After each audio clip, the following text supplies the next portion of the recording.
اب بد نظری سے حفاظت کے قرآنی نسخے کہ اللہ نے کیا طریقے بتلائے ہیں جس سے ہم اس گناہ سے بچ سکتے ہیں۔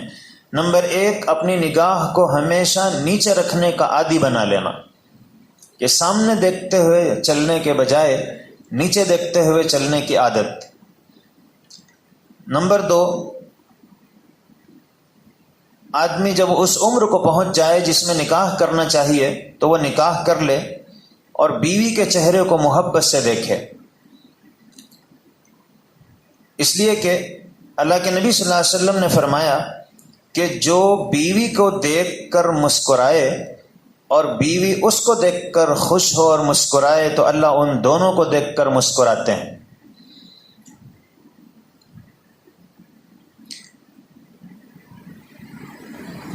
نمبر 3، آدمی ذکر کا عادی اپنے کو بنائے۔ جب اللہ کے ذکر کا عادی بنتا ہے تو پھر آدمی بد نظری کے گناہوں سے بچنے میں اسے مدد ملتی ہے۔ چوتھی چیز یہ دھیان کہ اللہ مجھے دیکھ رہے ہیں۔ اللہ فرماتے ہیں الم یعلم بان اللہ یرا، کیا اسے پتہ نہیں ہے کہ اللہ اسے دیکھ رہے ہیں۔ 5، نفس کے خلاف مجاہدہ، کوشش تو کرنی پڑتی ہے آدمی کو گناہ سے بچنے کی، اور اللہ فرماتے ہیں والذین جاہدوا فینا، جو ہمارے لیے مشقتوں کو برداشت کرتے ہیں، لنہدینہم سبلنا، تو ہم ان کے لیے ٹھیک راستے سجھا دیتے ہیں۔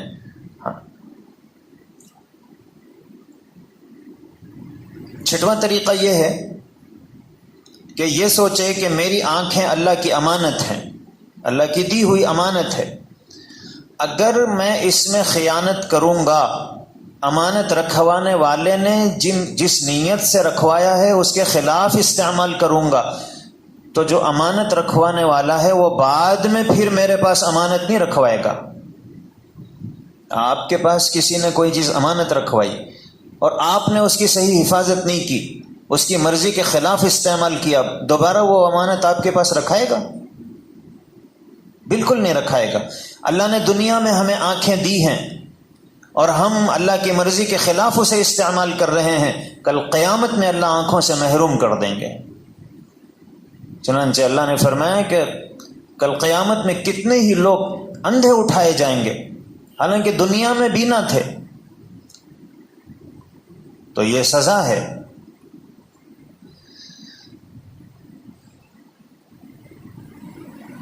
اللہ کے نبی صلی اللہ علیہ وسلم چنانچہ قرآن میں ہے، قرآن کہتا ہے کہ جن کو اللہ اندھا اٹھائیں گے وہ پوچھیں گے رب لما حشرتنی اعمی وقد کنت بصیرا، کہ اللہ آپ نے مجھے اندھا اٹھایا ہے جبکہ میں بینا تھا۔ تو اللہ فرمائیں گے کہ ہاں میری آیتیں تمہارے سامنے پہنچتی تھیں لیکن تم نے اس وقت دیکھ کر بھی اندیکھے آدمی کا معاملہ کیا۔ ایک نوجوان حضور کے پاس حاضر ہوئے اور آ کر انہوں نے کہا کہ اے اللہ کے رسول صلی اللہ علیہ وسلم مجھے زنا کی اجازت دے دیجیے، مجھ سے یہ اس گناہ سے بچنا ممکن نہیں ہے، آسان نہیں۔ اللہ کے نبی صلی اللہ علیہ وسلم نے ڈانٹا نہیں، حضور نے قریب بلایا، محبت سے بٹھایا اور پھر پوچھا کہ کیا تم یہ پسند کرتے ہو کہ کوئی تمہاری ماں کے ساتھ زنا کرے؟ اس نے کہا اللہ کے رسول صلی اللہ علیہ وسلم میں اس کو کیسے پسند کرتا ہوں؟ تو حضور نے فرمایا کہ تم جس کے ساتھ زنا کرو گے وہ کسی نہ کسی کی ماں تو ہوگی۔ حضور نے پوچھا کہ کیا تم یہ پسند کرتے ہو کہ تمہاری بیٹی کے ساتھ کوئی بدکاری کرے؟ اس نے کہا کہ میں تو اس کو پسند نہیں کرتا ہوں۔ تو حضور نے فرمایا کہ تم جس کے ساتھ منہ کالا کرو گے وہ کسی نہ کسی کی بیٹی ہی تو ہوگی۔ جب حضور نے اس انداز سے سمجھایا تو اس کے دل میں اللہ نے نیکی کا خیال ڈال دیا کہ واقعی میں تو اس کو پسند نہیں کرتا ہوں، اور اللہ نے گناہ سے بچنے کی توفیق دے دی۔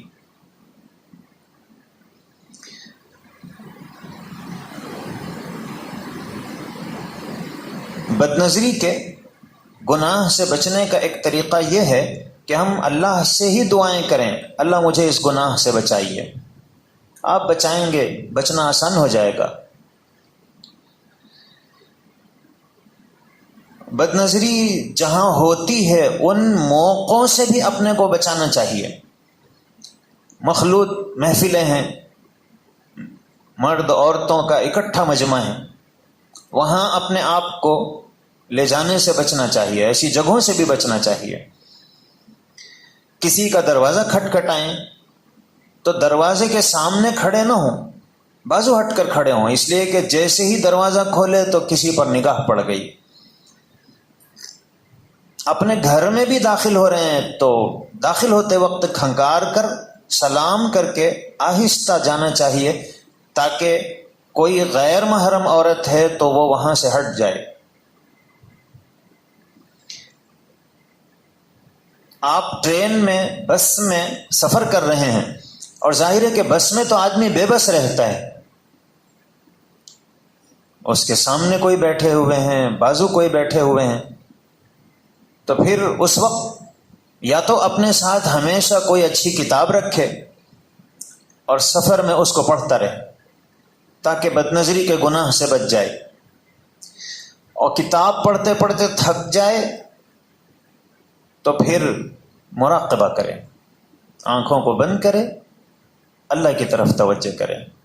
اس نے بد نظری سے اپنے کو بچایا، آنکھوں کو بند کیا، اللہ قیامت میں اپنا دیدار اس کو عطا فرما دیں گے.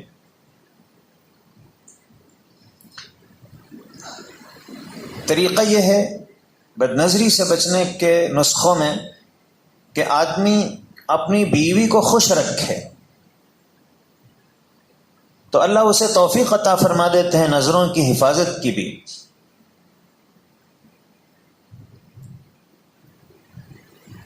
جنت کی جو حور ہے اس کی خوبیوں کا تصور کرے کہ جنت میں جو حور ملے گی وہ ایسی ہوگی ایسی ہوگی، تو جب اس کی خوبیاں سامنے رہیں گی تو پھر یہ سامنے والی تو اس کے کوئی بھی حیثیت باقی نہیں رہتی. علامہ ابن قیم رحمۃ اللہ علیہ فرماتے ہیں کہ جزائے عمل من جنس العمل، اللہ تعالیٰ جو بدلہ عطا فرماتے ہیں وہ اسی عمل کی جنس کا ہوتا ہے. چنانچہ جب آدمی بد نظری کے گناہ سے بچے گا تو اللہ تعالیٰ اس کو اپنے دیدار کی نعمت عطا فرمائیں گے، اور جتنی مرتبہ بچے گا اللہ اتنی مرتبہ اس کو اپنا دیدار عطا فرمائیں گے. بچنے کے نسخوں میں ایک نسخہ یہ ہے کہ آدمی جیسے ہی کوئی اجنبی عورت نظر آئے تو اپنی ماں اور بیٹی کا تصور کرے کہ اگر یہ میری ماں ہوتی یا میری بیٹی ہوتی اور میری طرح کوئی اسے دیکھنے کی کوشش کرتا تو مجھے کتنا خراب لگتا. تو مجھے بھی چاہیے کہ میں دوسروں کی ماؤں اور بیٹیوں سے اپنی نظر کو ہٹاؤں. یہ سوچے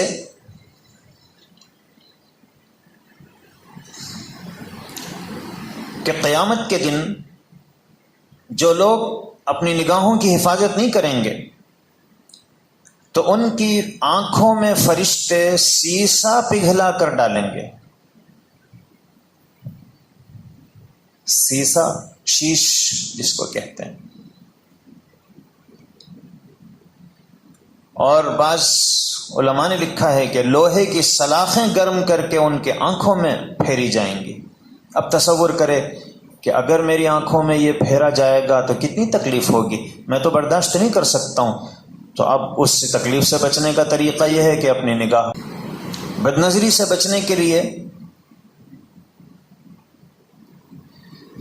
آدمی اپنے نفس سے مناظرہ کرے.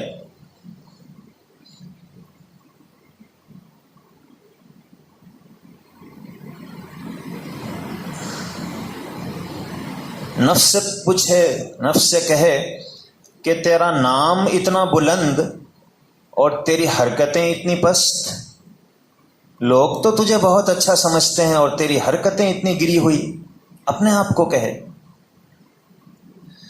ظاہر میں مومن بنتا ہے، باطن میں فاسق ہے۔ اوپر سے تو لا الہ اور اندر کالی بلا۔ تو ظاہر میں تو اللہ کا بندہ بنتا ہے اور تنہائی میں شیطان کا پجاری ہے۔ تیری زبان تو اللہ کی طلبگار اور آنکھوں کو غیر محرم سے پیار۔ زبان تو کہہ رہی ہے اللہ آپ سے محبت ہے، اور آنکھوں سے غیر محرم سے محبت کر رہا ہے۔ مخلوق کی نظر میں تو تو صوفی صافی بنا ہوا ہے، اور خالق کی نظر میں قابل معافی بنا ہوا ہے۔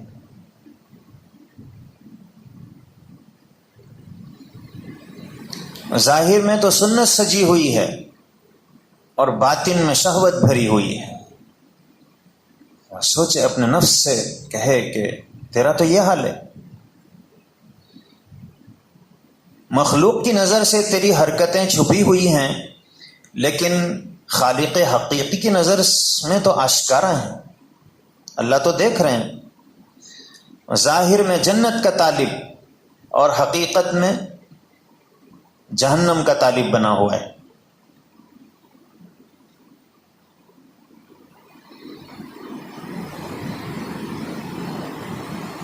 بہتر ہے کہ خسارے کی تجارت سے اپنے کو بچائے۔